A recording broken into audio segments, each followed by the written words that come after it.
everybody, Mac here. Welcome back to the show. Welcome back to Retrotember. Yes, Retrotember, that event month that I totally made up. But it's my show, I can do that. September quickly became my second favorite time of the year because of RetroCon out in Oaks, PA. I was going there solo at first, and then Uncle Britt came with me, and now it's kind of a yearly exodus for me and a couple of my friends, including my brother, every year, and that is coming up at the end of this week, time of recording. This year, however, we have something to take a look at that I am very excited about. The Pirates of Darkwater was a cartoon from 1991 that I absolutely loved. It fed into my love of pirates, it fed into my love of fantasy adventure a la D&D, it fed into my love of just like weird alien things, great colors, great storytelling, great visuals. I loved the originality of everything, well, quasi-originality of everything, and unfortunately, in 1991, I was in high school and I had felt that it was time to give up childish things, so that was when I had gotten out of toy collecting. We all go through that phase, I'm sure. I loved the look of the toys, but I never bought them. Until now. So go ahead and leave us a like, because today we are taking a look at the start of my journey for the 1991 series Pirates of Darkwater by Hasbro with Captain Bloth. I am so excited to have this guy. I knew that if I was going to start the collection, I wanted to start with Bloth. He was the most unique figure that they made. He was the most standout figure. The bright colors, the look of him. I just had to get my hands on him. And luckily, right now, Pirates of Darkwater, they're not expensive at all. Like this one, I got him unpackaged for $25 off of eBay. And as we take a look at him, I think you'll agree that it's a pretty good price considering everything that he comes with and the state that he's in. So I was very excited about that. I'm hoping to find and pick up some more at RetroCon, which, like I said, time of recording, we will be heading out to this coming weekend. So I'm hoping to increase my collection by at least 1 or 2 more figures. Plus, there is the Wraith, the vehicle / playset that was built for this, that was made for this line. Oh, there's so much to do, and I am very excited about this. Bloth was the captain of the bad guy pirates. I don't really think they had a name, but I remember his ship was called the Maelstrom. And he was such an imposing figure. He was such an imposing character. He was so much larger. He had presence on screen. It was fantastic. And now here he is. He came unpackaged, and I wanted him unpackaged because I knew I was going to want to open him up and play with him. But even before we get a close look at him, just look at the colors. Look at the colors of his skin. Look at the colors of his costume. Even his cape has undercolor to it, which, like, this is great. For 1991, this is a fantastic figure. Now, he's larger than anything else in the line, and we'll see that when we put the tape measure to him. As a matter of fact, let's just do that now, since we don't have a box to take him out of. And putting the tape measure to him, we can see that he's approximately 5 5/8 to the top of his head right here. The majority of the line was at roughly like that 1/18, 3 3/4 scale. He's just that much larger than everybody else in the line. So I'm very excited about getting some more of the figures, lining them up with him. Just seeing the size difference, seeing his mass. He's such a solid figure. He really, really is in good condition. So let's actually get him closer to the camera and let's take a look at him. Now, bringing him up closer, the first thing I want to do is show you that he does have a removable cape. And I want to take this off just so we can take a look at the sculpt of the figure underneath. And you can see, be very careful with it, on those spiked shoulder pads. And you can see right here that it's not ripped. This is a felt cape, so actually I had to put like a lint roller to it before I started shooting because it does collect lint. That's the only downside to it, but it has a very rich, deep black. And you can see that this one that I got is in fantastic shape. There's no rips, it's maintained its shape. There's no flaws on the inside or the outside. You can see that there's like this quasi-leather, this quasi-leather texturing on the inside. Really happy with the shape that this was in. Now we bring Bloth forward and we take a look at him. And remember, 1991, this is made basically off of the Kenner Star Wars line that was popular at the time, that it only had 5 points of articulation, and I don't think it was an accident that they were mimicking, Hasbro was mimicking the Kenner line, the Star Wars line, when they made these, because the show was kind of a piratey ripoff of Star Wars anyway. You had your local hero done good in the form of Ren, the main character. You had your Han Solo character, the female of the show, what was it, Tula, I think? Yeah, Tula. She sounded like Carrie Fisher, like Princess Leia, like it was very much like Star Wars on the high seas, and it was working so well. So I don't think it's by accident that they chose to go with like this 5 points of articulation Kenner style figure right here. But bringing him up closer, we have some fantastic paint apps. There's barely any nicking on him. As a matter of fact, the most damage I can find is on the ends of his spikes right here, where like the gold paint is wearing off and you can see like that pinkish red underneath on both sides. And I don't really mind that, because I have a feeling if you had figures in like the 80s and 90s, things like these were always the first points that the paint was going to rub off. You can see that there's earrings sculpted onto the side of the head sculpt. Whoop, just on the one side here, but it's not painted over. But look at the eyes. Look at the detail work in the eyes. Look at the chipped teeth and some missing teeth on the inside. The points of the beard, the furrow of his head right here.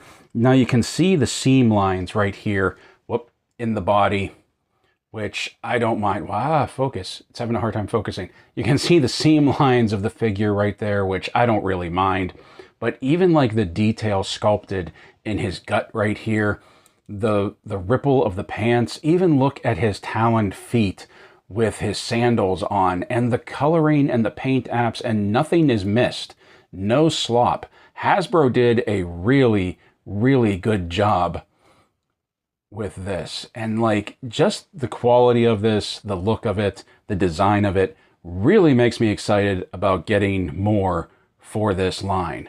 Now, looking at the articulation, we have basic articulation with this, 5 points, like I said, that his head will do a full spin, but there's no up, down, there's no tilt, there's no nothing. There's just the pivot right there.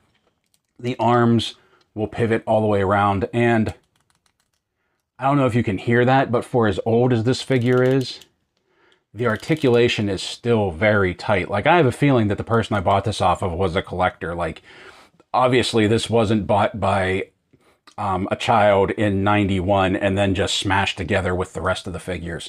The legs down here have a little bit of wonky articulation because it is in a sculpted standing pose, that the legs can come back all the way.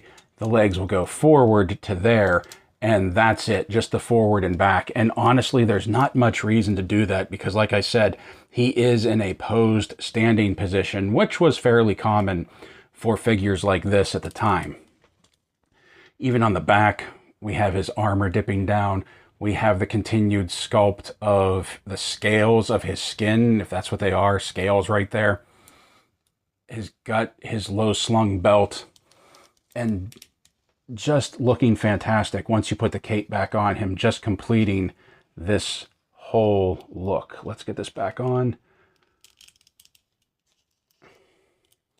You can see that it holds shape, that it even has a bit of a popped collar to it so that it comes up. And that black just contrasts the bright colors fantastically.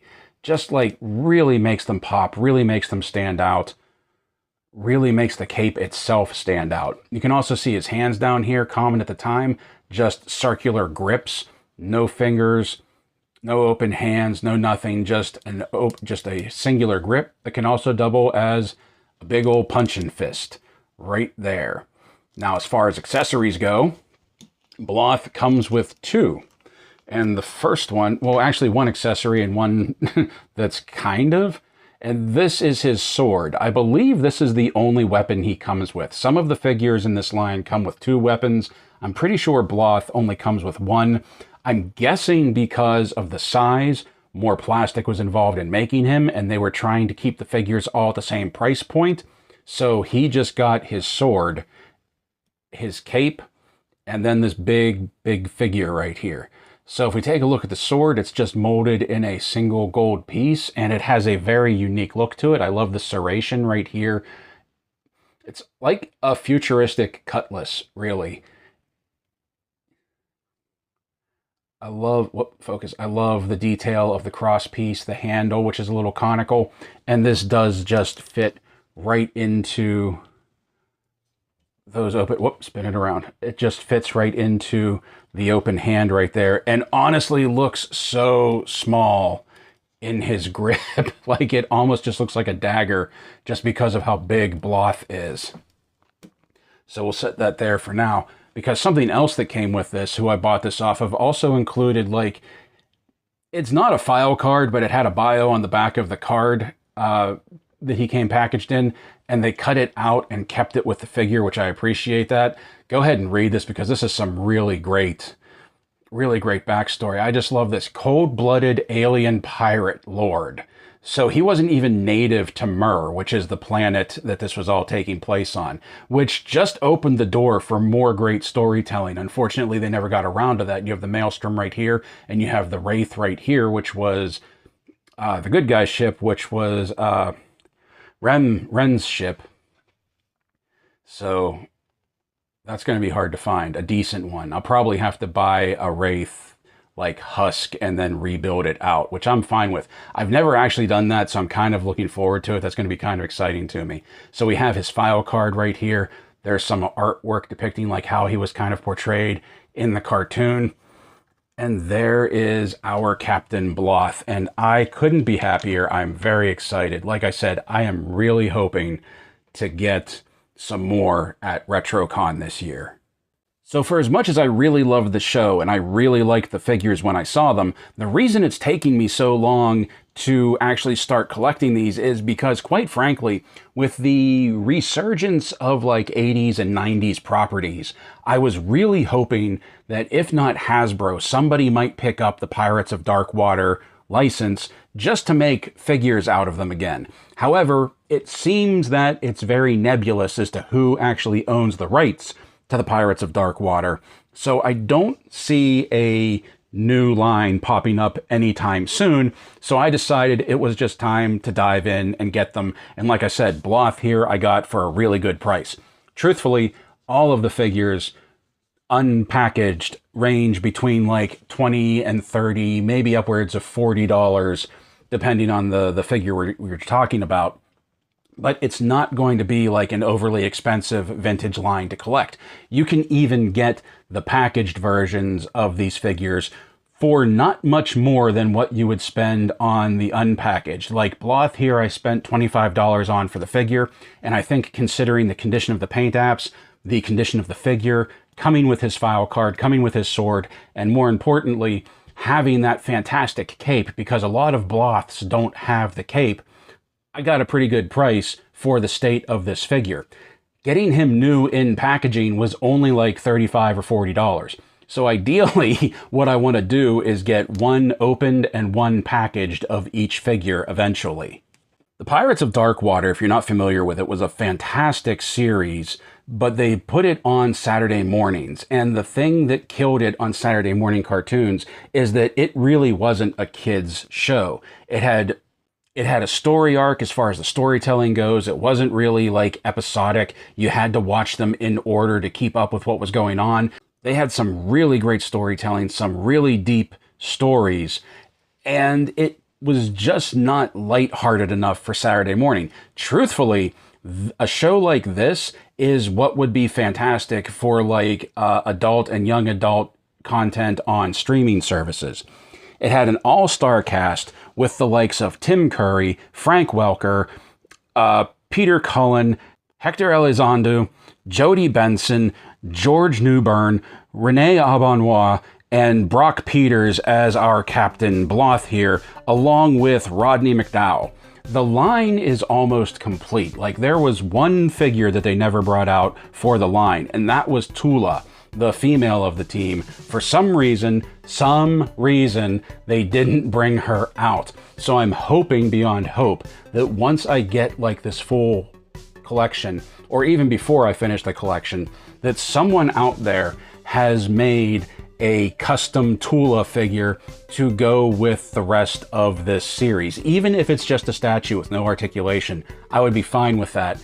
But I just feel like it's going to be constantly annoying me that there's no Tula in with the rest of the line. How many people out there watching this actually watch the Pirates of Darkwater? I'm very, very interested in that because I love that show. They even came out with a role-playing game for it. However, that role-playing game is like $400 now. It's nuts how much it's going for. So I think I'm going to pass on that, but I'm definitely going to be getting I'm going to be completing this series. I'm going to get the Wraith. Hopefully I find a Tula, and who knows, maybe I'll find a Wraith at RetroCon. Don't touch that dial. Before you go, please remember to do all the YouTube things, like, share, comment, subscribe. If you already are a subscriber, what a legend you are. If you like what we do here and you want to help the channel grow, please consider becoming a member, whether through YouTube memberships or our Coffee monthly subscription. Links to that in the description below. Both of them for $1 a month, you can get access to exclusive content, such as our monthly member exclusive video.